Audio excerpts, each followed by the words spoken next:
देखो स्टार्टिंग में बताया था, हमने पहली लाइन में पढ़ा था कि कन्वेक्ट के जो एटमॉस्फेयर है वो डिफरेंट डिफरेंट वेज में हीट अप होता है। ठीक है, पहला वे कौन सा था? कंडक्शन, हमने पढ़ लिया। जब एक मॉलिक्यूल से यार दो ऑब्जेक्ट्स हैं, है ना, अगर इनमें एनर्जी ट्रांसफर हो रही है, टच क्योंकि कांटेक्ट में एक दूसरे के, तो ऑब्वियसली बात है इसका जो ये वाला मॉलिक्यूल है ये इस मॉलिक्यूल के कांटेक्ट में होगा, है ना।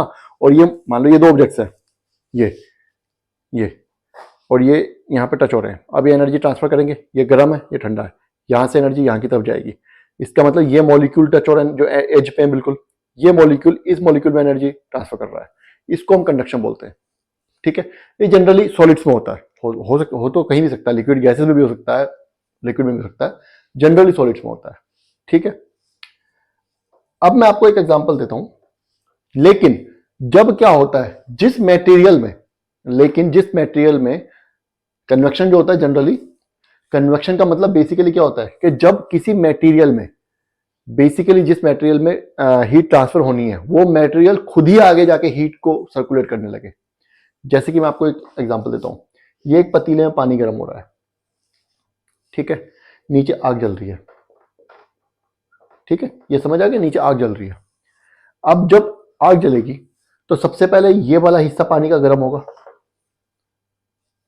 ठीक है, ये होगा कंडक्शन से गर्म। यहां तक क्लियर है?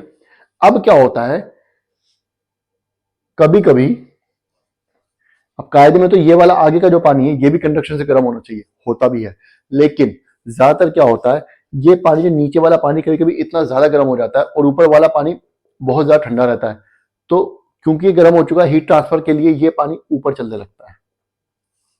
जब ये ऊपर चलेगा तो इस पानी को रिप्लेस करेगा और ये नीचे आने लगता है। तो फिर ये वाला पानी जब यहां आ जाएगा तो ये गर्म हो जाएगा, ऊपर वाला ठंडा हो जाएगा, ऊपर पहुंच के ठंडा हो गया एनवायरमेंट के कांटेक्ट में आकर के, ये वाला गर्म हो जाएगा, है ना। तो फिर क्या होगा, फिर ये ऊपर चलने लगेगा, ये साइकिल घूमती रहती है। हम बोलते हैं पानी में उबाल आ गया, होता है ना, उबाल आता है, वो यही इसी वजह से होता है, कन्वेक्शन की वजह से। समझ आ गया यहां तक आपको? तो क्या बोल रहा है ये, कन्वेक्शन क्या होता है? The air in contact with the earth rises vertically on heating in the form of currents. कि एयर जो हीट होती है वो हीट एनर्जी को लेके खुद ही ऊपर उठ जाती है।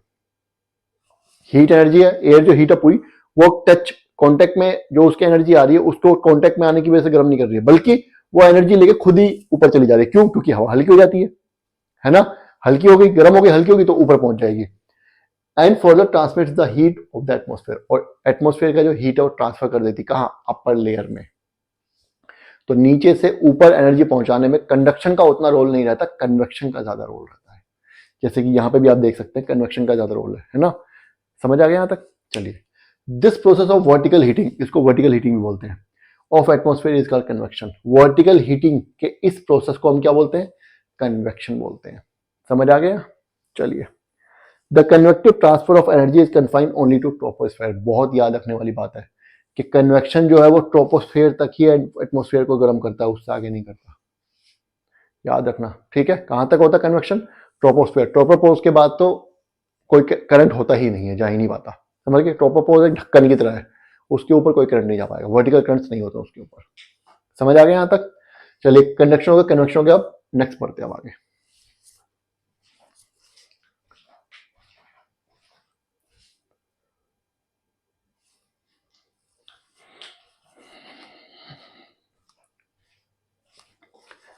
चलिए, हमारा कंडक्शन हो गया, कन्वेक्शन हो गया, अब हम आ जाते हैं एडवेक्शन पे।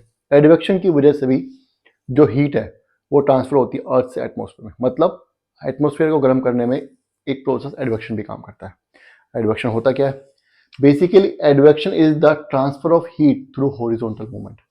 हमने पढ़ा था अभी कि transfer of heat through vertical movement of air is called convection.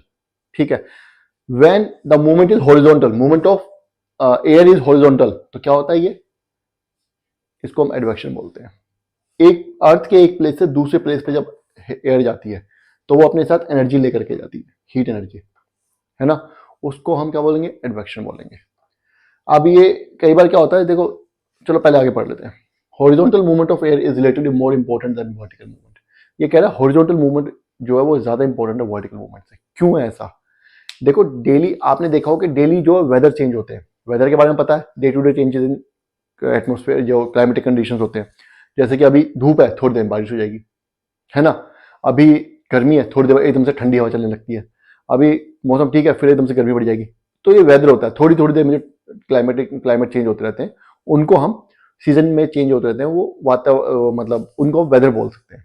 समझ आ गया यहाँ तक? चलिए, तो वेदर को डिसाइड करने में हॉरिजॉन्टल मूवमेंट ऑफ एयर का बहुत बड़ा रोल होता है। जैसे कि क्या बोल रहा है, एग्जांपल दिए इसने, यहाँ पे 2 एग्जांपल दिए हैं। पहला एग्जांपल है इन द मिड लैटिट्यूड्स, जो मिड लैटिट्यूड्स है हमारे, most of the diurnal day and night variation in the daily weather are caused by advection alone.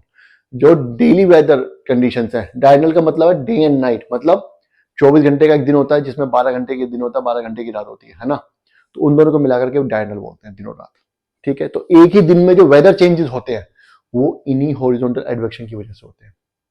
मतलब किसी जगह पे मौसम ठीक ठाक है, चलिए गर्म है, यहाँ पे गर्मी पड़ रही है, गर्म वो हवा ऊपर चली गई, मान लीजिए सरफेस है, यहाँ पे सूरज की रोशनी बहुत तेज पड़ रही है किसी भी रीजन से, तो हवा ऊपर चली गई।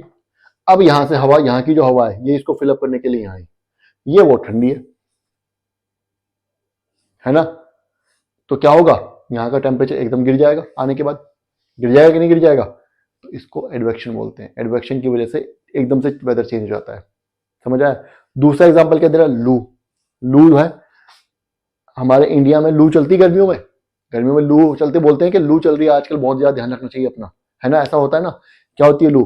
In tropical region, particularly in northern India, जो ट्रॉपिकल रीजन होते हैं स्पेशली नॉर्दर्न इंडिया में, during summer seasonal local wind. लू एक तरह की सीजनल लोकल विंड होती है, वो भी एडवेक्शन की वजह से ही चलती है। मैंने आपको क्या बताया कि यहाँ की हवा ऊपर उठी, पीछे से हवा आई, ये और भी ये ठंडी थी। लेकिन कई बार ऐसा होता है कि यहाँ की हवा जो है वो इतनी गर्म नहीं होती, वो ऊपर उठने लगती है। जो पीछे से हवा आती है वो और ज्यादा गर्म हो जाती है, किसी वजह से हो सकता है, वो और ज्यादा गर्म होती है किसी वजह से। तो क्या होता है, यहाँ का टेम्परेचर और ज्यादा बढ़ जाएगा। हम सुनते हैं ना आजकल के हीट वेव्स आने वाली हैं, हीट लू चलने वाली है ना। वो सब वेदर चेंजेस होते हैं, डे टू डे चेंजेस होते हैं क्लाइमेटिक कंडीशंस में, जो कि एडवेक्शन की वजह से होते हैं, हॉरिजॉन्टल मूवमेंट ऑफ एयर की वजह से होते हैं। ठीक है, तो 3 चीजें थी यहाँ पे जिससे कि हमारा एटमॉस्फेयर हीटअप होता है। 3 थे, कंडक्शन, कन्वेक्शन एंड एडवेक्शन, तीनों समझा दिया। कुछ चीज अगर आपको थोड़ी बहुत रह गई हो, नहीं भी समझ आ रही तो टेंशन नहीं, अभी ये सब चीजें बार बार रिपीट होने वाली है, बार बार हम यही सब चीजें पढ़ेंगे, तो टेंशन लेने वाली जरूरत नहीं है। एनसीईआरटी में भी पढ़ेंगे बार बार, और जीएस करेंगे तब भी पढ़ते रहेंगे। ठीक है, तो ज्यादा टेंशन मत लो। नहीं समझ आया कोई चीज, लग रहा है कि हाँ नहीं बिल्कुल भी समझ नहीं आ रहा, कमेंट कर दें, दोबारा पढ़ा दूंगा। ठीक है, बाकी वीडियो को लाइक करना है और सब्सक्राइब करना है। ठीक है, चलिए थैंक यू। अच्छा, नेक्स्ट टॉपिक हमारा जो होगा वो होगा टेरेस्ट्रियल रेडिएशन। ठीक है, चलिए बाय, थैंक यू।